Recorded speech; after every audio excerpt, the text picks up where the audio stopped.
7 years. 7 years since I started Let's Playing. Wow, it's been a long damn time, hasn't it? To be honest, I never thought this hobby would have lasted this long, and still going strong. We've run the gamut of games on this channel. Some good, some, well, you know. Anyway, since this is such a milestone year for me, I thought it would be fun to spice it up for a change and present to you for the first time, a top 10 list! Now I know what you're thinking. Turner, you crazy bastard! You're making top 10s now! I never asked for this! Well, don't you fret. Let's Plays are still going strong for me, and this is just a fun project I wanted to try, especially for such a special occasion. Well, with that out of the way, let's see where this video takes us. It could kick ass, it could be dangerous, or it could totally suck. Regardless, join me on Turner459O's Top 15 Favorite Games of All Time.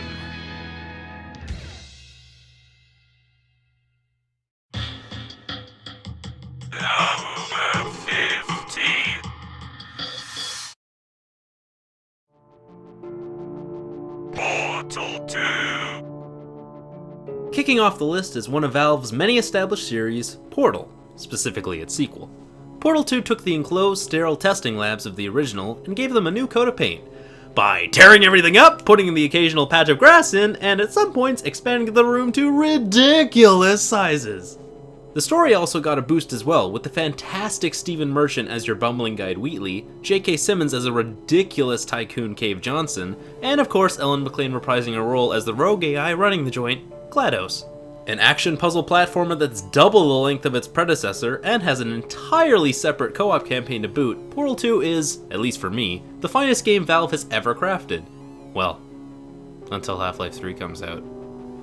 Maybe. One day. Probably not.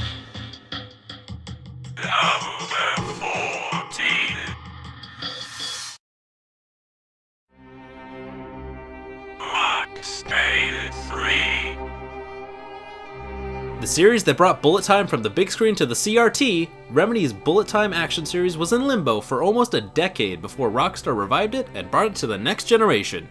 A significant step up in terms of, well, everything. Max Payne 3 brought our brooding poet from the dark, snowy streets of New York to the sun-splashed streets of Sao Paulo, Brazil. Mystery, corruption, slow motion, and a dangerous amount of painkillers and booze, Max Payne 3 is an action masterpiece from start to finish, constantly delivering fresh set pieces, sequences, and keeping you on your toes through the 10-hour campaign. Special shoutouts to one of my favorite opening cutscenes ever, as well as the fantastic score by Health, a dark, pumping, mostly haunting soundtrack that always fits and most of the time defines the mood.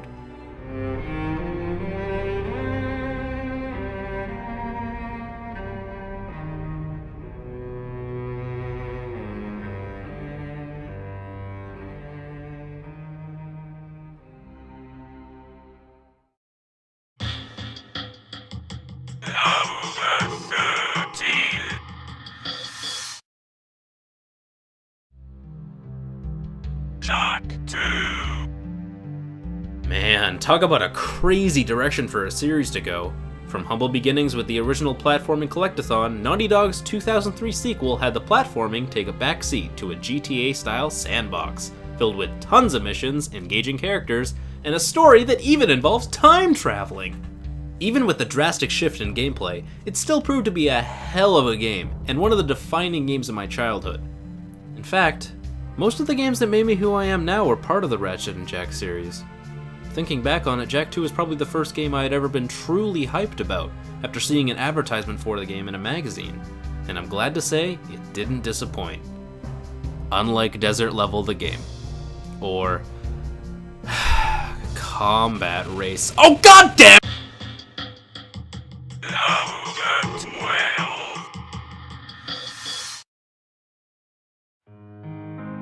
Fire Emblem Awakening. Waifu Simulator 2013 kinda blew me away when I first played it. To be honest, I'd never had much interest in the Fire Emblem series, and it was only because of word of mouth I decided to try it out. And because there was a no permadeath option. And man, was that a smart choice on my part. The game instantly hooked me with its great characters, gorgeous visuals, incredible soundtrack, and, obviously, the addictive nature of the tactical gameplay itself. The pair-up mechanic is where the game really shines, though. Pairing up units on the battlefield causes them to rank up in support conversations. Yeah, we'll get to that later. Anyway, when units gain support points and achieve highest rank, they'll get married and, in some circumstances, even have children together. Do you think love can bloom, even on a battlefield? Go away, Otacon! Having the support conversations not only gave the side characters, well, character, but it also gave a reason for using every facet of your army. The amount of character interactions, all of which are different, is pretty staggering. Oh, and it helps that most of the conversations are downright hysterical. Crabbin' for life!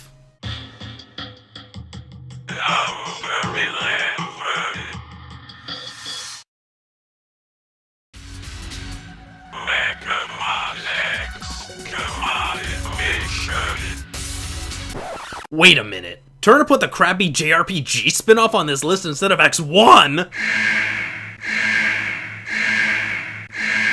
Now listen, before you start throwing full wine bottles at the computer screen, let me explain. Mega Man X1 is a great game and all. Hey, it's one of the first games I ever played. But you know what it doesn't have compared to this game? Cyber Scarves. Nuff said. I don't think anyone expected this game to be anything special, but against all odds, Capcom managed to churn out a fun RPG with a ton of Mega Man mechanics and fan service to boot. Sub-tanks for healing, charge shots as a limit break style attack, and of course, the Maverick Hunter dream team of X, Zero, and Axel in a game that wasn't complete garbage. Toss in a surprisingly good plot with some twists and turns, and, as usual for this series, a rockin' soundtrack, and you've got the recipe for a great Mega Man X game.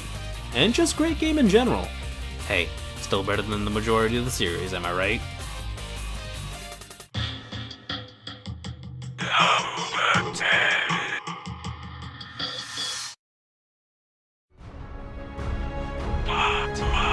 Arkham Knight. Just barely scraping into the top 10, Rocksteady's Arkham Swansong is the most recent game to be added to this list. And man, is this game the tits! Just like its predecessor took everything the previous installment had done and amped it up to 11, Arkham Knight does the same thing, expanding the overworld to over triple the size of Arkham City, with a fully functioning Batmobile to boot. Tearing through the streets of Gotham is just wicked fun, and even with my doubts, I ended up having a ton of fun piloting the Batmobile tank during some ridiculous bullet hell sequences. Although, there may have been a little bit too much of it by the end. Just nitpicks though. Even with the Batmobile added, the normal series formula steals the spotlight as usual. Batman has never felt better to control, whether it's launching yourself over Gotham's rooftops, stringing a ridiculous combo of punches, kicks, and gadgets, or instilling fear into the hearts of armed goons wanting your head on a stick.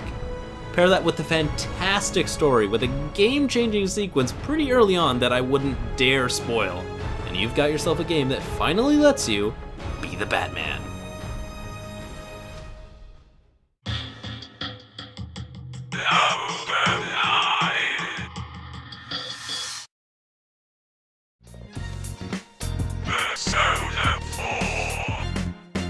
Waifu Simulator 2008 is a game I'm sure a lot of you have heard about, mainly because of the ridiculous amount of spin-offs and adaptations it's received over the last few years, but with good reason. Concluding the PlayStation 2's vast library with style, Persona 4 just reeks of personality, from the bright yellows of the menus to the most earwormy music in gaming history. The battle system, fusing personas, social links, and an average game time of 80 hours are plenty of reasons to love this game. But that's not why it's on this list. More so than any other game I've ever played, after completing this massive time sink, I missed Persona 4. I missed being in the world of the game. I missed spending stupid amounts of time in the Velvet Room, the dungeons, and Inaba itself. But most of all, I missed the ragtag group of friends you journey with. Throughout the game, you really get to know them all inside and out, from their hopes, their dreams, their fears, and everything in between. They feel like real people, and that's not something I can say often with video games, and media in general. I love this cast, and I really don't think there's ever going to be another game that sucks me in this much, and never lets me go, even after the credits have rolled. Oh, and it also has an outro, so that's pretty much an instant A+ for me. So cute!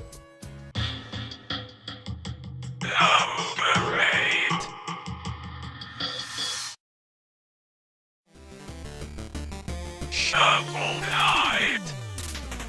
When this indie title burrowed its way onto Kickstarter, nothing could have prepared me for what would soon become my favorite 2D platformer.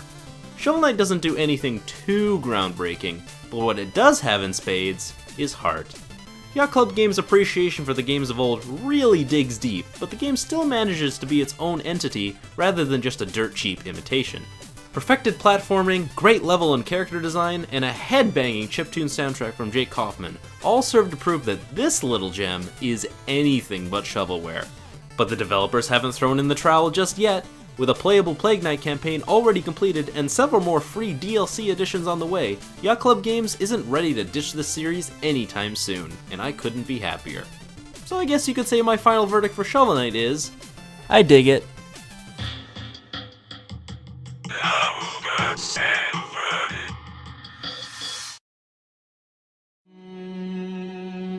Dead Space 2. One of the more out there picks for this list, Visceral Games' action-packed sequel to the 2008 game of the same name had me on the edge of my seat the first time I played. And not just because of the spooks!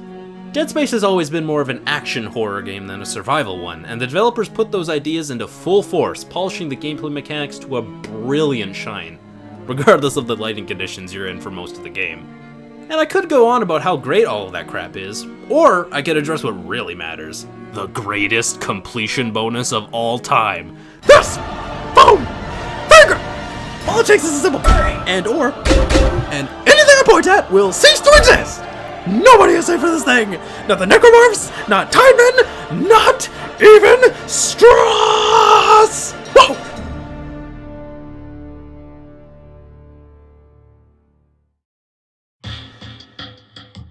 Number 6.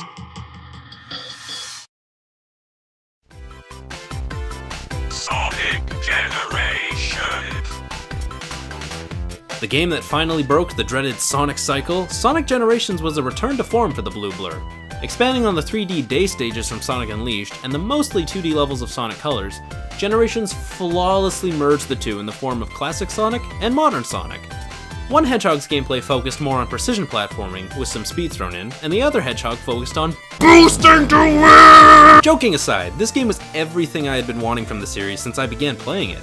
It also served as sort of a greatest hits collection, showcasing some of the series' best levels remade, revamped, and better than ever.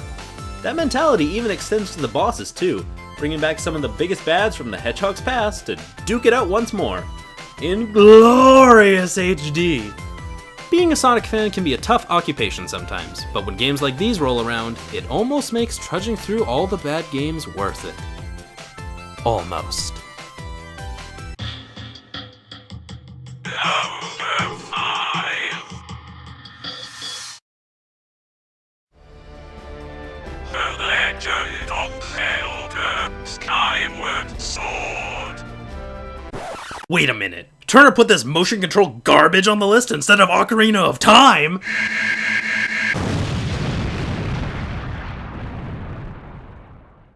Man, it's a good thing I prepped this bomb shelter for the fallout of this video. Anyway, Skyward Sword is the latest, and arguably most scrutinized, 3D Zelda game to be released. And I loves it. With the power of the Wii Motion Plus, Nintendo was able to create one-to-one movement with Link's sword, with a whole game based around it, and I thought it was a ton of fun. Even ignoring the sword mechanics, there's plenty of other things to love about this game. Skyloft is my favorite hub area ever realized, and the cast of characters, as per usual in the series, is great, even boasting a staggering 3 waifus: Zelda, Beatrice, and Pipit's mom! Fun dungeons, epic bosses, and a story that serves as the starting point of the whole series, Skyward Sword is my favorite Zelda game, and I can't wait to see what's in store for us with the next installment of this beloved series. Please be good, please be good, please be good, please be good, please be good. Number 4.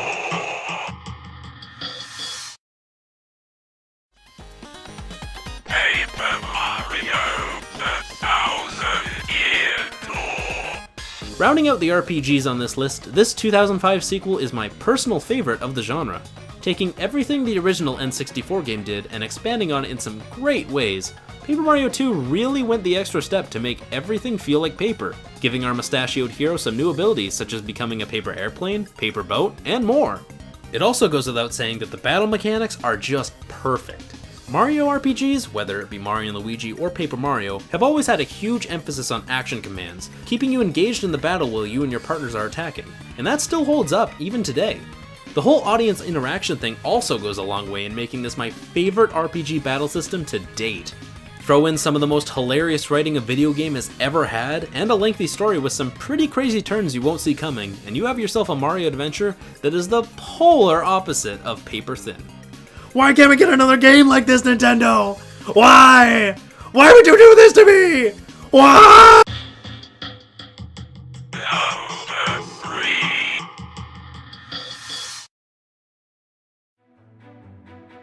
Okami. Remember when I said Skyward Sword was my favorite Zelda game? I lied. It's actually this beauty. Okami was a critical darling back when it was first released, but went under the radar in terms of actual sales, which is a real shame because Okami is fucking beautiful. And I really mean that in every sense of the word. Sporting one of the most timeless art styles ever crafted, this game is a lengthy adventure through the land of Nippon as you fight to cure the land from evil influence and spread joy to all the creatures of the world. And also slaying lots of demons. I've delved into this before, but one of my favorite aspects of the game is its defined 3 acts. Each act has its own plot, characters, region, and all could stand on their own if separated. It feels like you're watching 3 seasons of a TV show, and it works, because Amaterasu and Isun's adventure is the finest example of an adventure game, boasting moments of joy, sadness, bustiness, badassness, and overall, some of the most memorable set pieces in all of gaming. Do yourself a favor and pick this one up immediately. I swear, I'm not just a boy crying wolf, okay? Kill me. Number 2. No more heroes. Yeah, you knew this one was coming. This game has had a big impact on my life, so it's no surprise to find it this high on the list, with lots of good reasons too. Our story follows an otaku assassin named Travis Touchdown, a simple man with simple goals. Get money, get power, and get laid! No, really, that's pretty much the gist of it. Even with such a simple, and admittedly crude, premise, No More Heroes easily builds an engaging universe, with nearly all of that stemming from the ranked assassins you face on your way to be number 1. Even though they're with us for only a few minutes before being, well, dispatched, Suda51, the man behind the series, still manages to flesh nearly all of them out with their own morals, backstories, and, of course, the battles themselves. Every single one of them is memorable and unforgettable in some way, which is pretty funny considering how faceless the United Assassins Association is portrayed throughout the game. One thing that must be said is that the game definitely isn't without its faults. In fact, most of them can be gleaned pretty easily. Repetitive levels, a shallow hub area, repeating music tracks, and ludicrous story twists that will make your head spin. But none of that really matters to me in the end. No More Heroes isn't the most perfect game in the world, and I love it all the same. How's that? Short and simple enough for you? Now, before we hit the number 1 spot, it's time for some honorable mentions!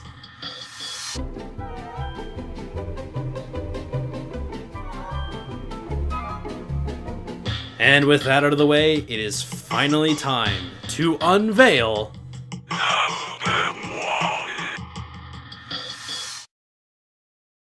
1. Super Mario Galaxy.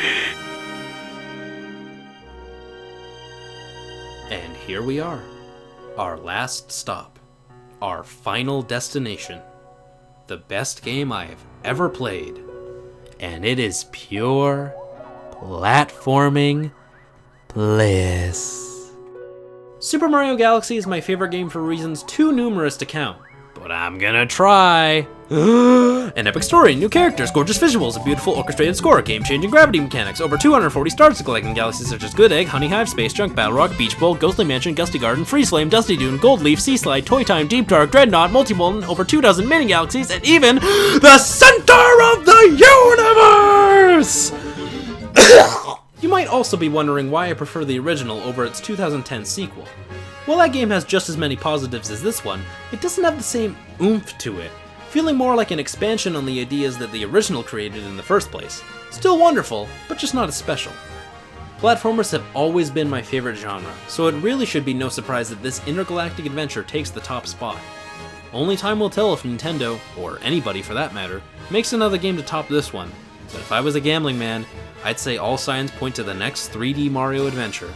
Whether it be a brand new idea as Galaxy was, or a game of universal proportions. Regardless, as it stands right now, Super Mario Galaxy is, and has been for the last decade, my favorite game of all time.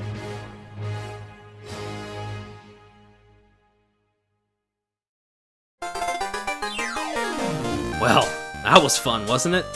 It was a real challenge to bring this list to fruition, but I hope it paid off and you all enjoyed it.